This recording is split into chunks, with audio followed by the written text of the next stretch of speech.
सबको जय मसीह की राव चैनल मिनिस्ट्री में आप सबका स्वागत है। प्रिय भाई और बहनों, चैनल को फॉलो करें, कमेंटमेंट करें, शेयर करें और वीडियो का अंत तक बने रहें। प्रभु वचन के द्वारा हमें आशीषित करें। आमीन, हालेलुया। आज के सुबह के समय हम प्रभु का वचन से देखते हैं प्रिय भाई और बहनों, प्रेरितों की पुस्तक 10 अध्याय उसका 1 से लेके पूरा 48 तक जब हम पढ़ते हैं हमारा बहुत अच्छा सा समझ में आ जाएगा। लेकिन मैं कुछ पदों को पढ़ना चाहता हूं।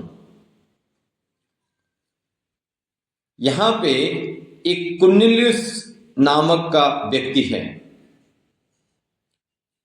और वो एक बहुत धनी व्यक्ति है।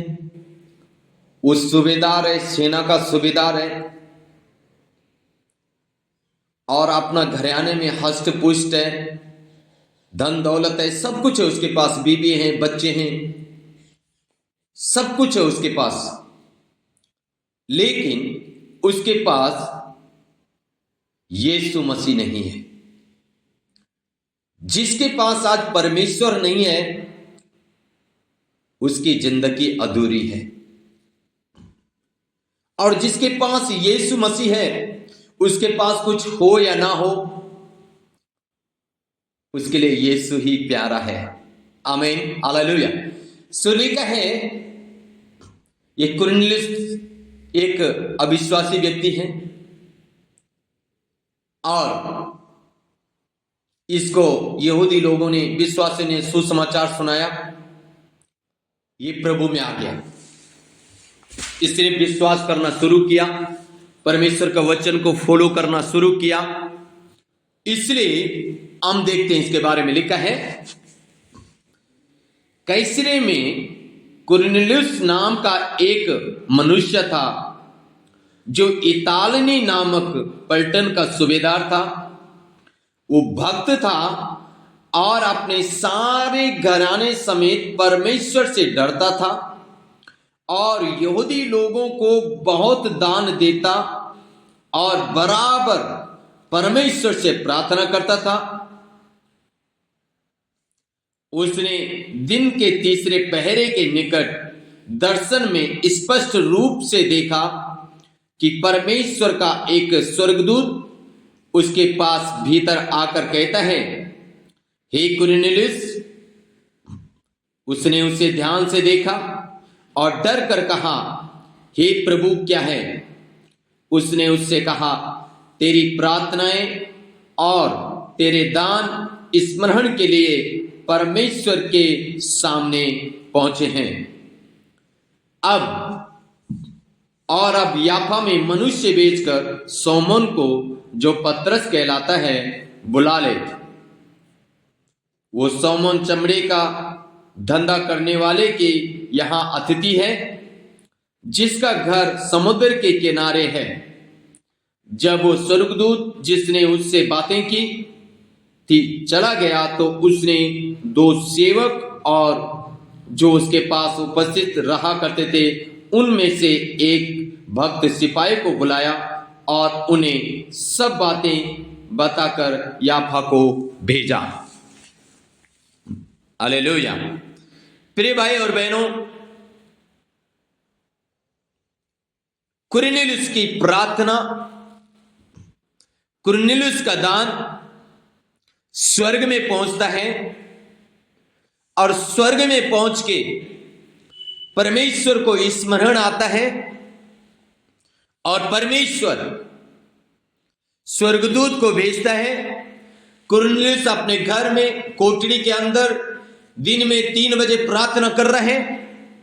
स्वर्गदूत आके कहता है, हे कुरनेलियुस, तेरी प्रार्थना, तेरा दान परमेश्वर के सामने स्मरण के लिए पहुंचाया गया है, इसलिए परमेश्वर ने मुझे भेजा है। अब तो पतरस को बुलवा ले। पतरस कौन है? एक पास्टर। कुरनेलियुस ने अभी तक पास्टर की शक्ल भी नहीं देखी, इसलिए मैंने कहा प्रिय भाई और बहनों, जब पूरा 10 अध्याय पढ़ेंगे हमारा समझ में आ जाएगा। कुरनेलियुस पतरस की शक्ल देखी, ना पतरस ने अभी कुरनेलियुस की शक्ल देखी।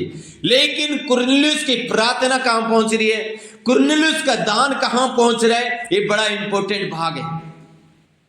लिखा है 2 पद में, वो भक्त था। जैसे सुसमाचार उसने सुना, उसने भक्ति जीवन जीना शुरू कर दिया। हालेलुया। दूसरी बात, दान देना शुरू कर दिया। तीसरी बात, प्रार्थना करना शुरू कर दिया, यानी उसने वचन पूरा करना शुरू कर दिया। हालेलुया। और इसीलिए उसके पास स्वर्गदूत आया। आमीन। मेरे प्रिय भाई और बहनों, अगर आप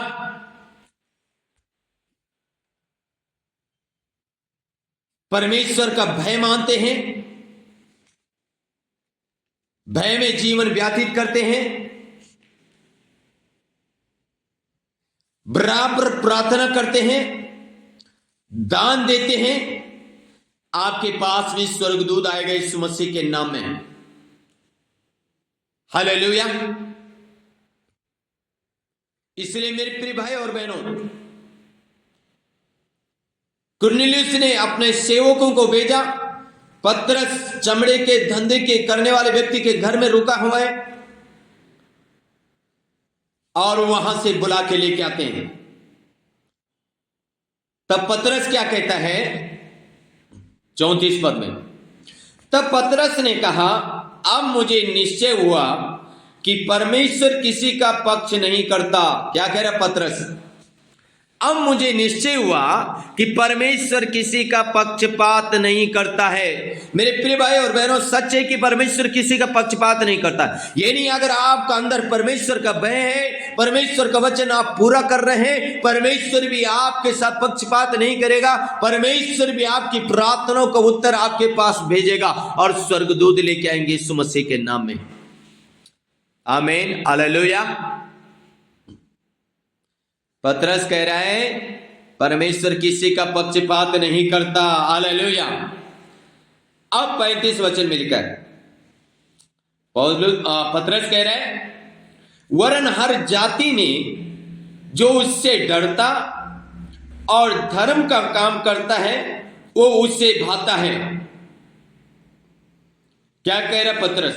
पतरस कह रहा है जो परमेश्वर से डरता है और उसके धर्म के काम करता है, परमेश्वर उस व्यक्ति से प्रसन्न होता है। मेरे प्रिय भाई और बहनों, ये सूबेदार पहले किसी से डरा या नहीं डरा, पहले ये प्रार्थना किया या नहीं किया, लेकिन जब परमेश्वर का वचन इसके आप पास आया, इसके अंदर परमेश्वर का डर आया। हालेलुया। और डर आने के बाद ये धर्म के काम करना शुरू करना। जब इसने धर्म का काम शुरू किया, इसके लिए स्वर्ग खुल गया। प्रिय भाई और बहनों, अगर आप चाहते हैं आपके लिए स्वर्ग खुले, आप परमेश्वर का डर और भय में जीवन व्यतीत करें, भक्ति का जीवन जिए, प्रार्थना का जीवन जिए, दान देने का जीवन जिए, आपके पास भी दूत आएंगे। अब पतरस कह रहा है परमेश्वर किसी का पक्षपात नहीं करता, जो उससे डरता है, उसके धर्म के काम करता है, परमेश्वर उसको आशीषित करता है।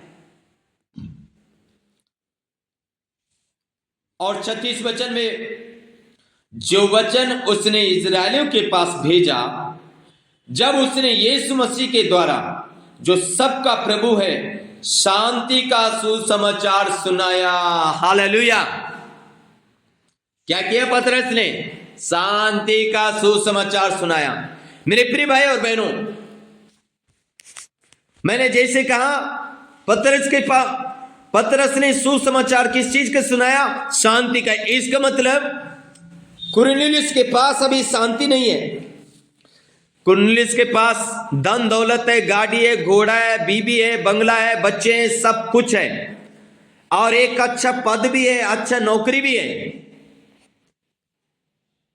आमीन। हालेलुया।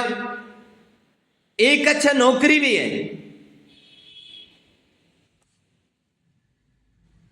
पर शांति नहीं है। मेरे प्रिय भाई और बहनों, पतरस आता है और शांति का सुसमाचार सुनाता है। आज हमारे जीवन में शांति नहीं है। हो सकता है अच्छा पद हो, गाड़ी हो, घोड़ा हो, बंगला हो, सब कुछ है, बीवी बच्चे, पर शांति नहीं है। अगर शांति चाहिए, परमेश्वर का भय में जीवन व्यतीत करें।